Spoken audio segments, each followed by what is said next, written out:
Era was a fisherwoman hardened by the spray and the silence.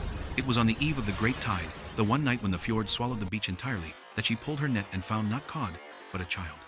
He was no larger than her forearm, with skin that shimmered like mother of pearl, and small intricate gills that pulsed faintly beneath his ears. His eyes were the color of deep sea ice and held a luminous, cold intelligence. She named him Talus. She kept him hidden in a stone-lined cellar beneath her cottage, wetting his clothes with brackish water and weaving tales of the sea to keep his spirit calm. The child grew fast, and his beauty was a torment to Era. He did not cry for the sea. He cried to walk upon the heather-covered slopes above the village, a sight Era knew she could never grant him. The terror in Arth was the salt blood rule.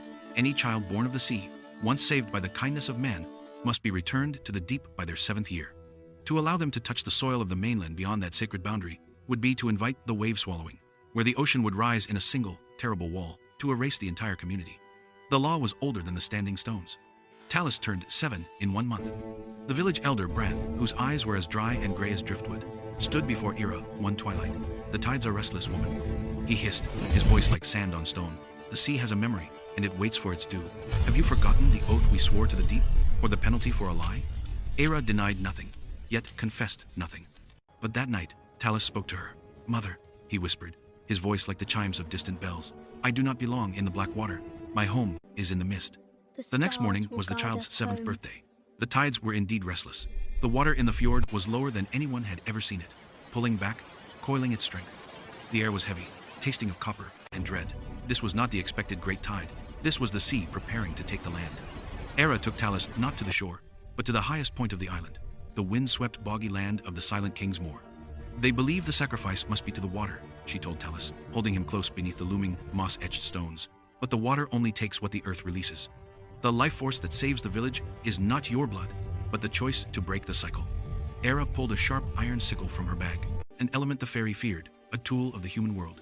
She did not raise it to Talus. Instead, she used it to cut a deep, ritualistic trench in the peat, releasing the dark, damp inland water. Then, she looked at Talus, whose sea eyes reflected the pale sun. She placed him gently into the cut earth, covering his lower body with the sacred peat and the white, sharp quartz stones she had carried from the coast. "Be not of the sea, nor of the hearth," Era spoke, her voice ringing across the moor. "Be of the mist that binds the land to the water. Be the king of the in-between." As the last stone settled, the sea child did not drown, nor did he perish. His beautiful, scaled skin dissolved, becoming a sheath of gray, swirling mist that poured from the quartz stones and rolled down the hillside, settling across the fjord of Arth. The mist was not destructive. It was binding.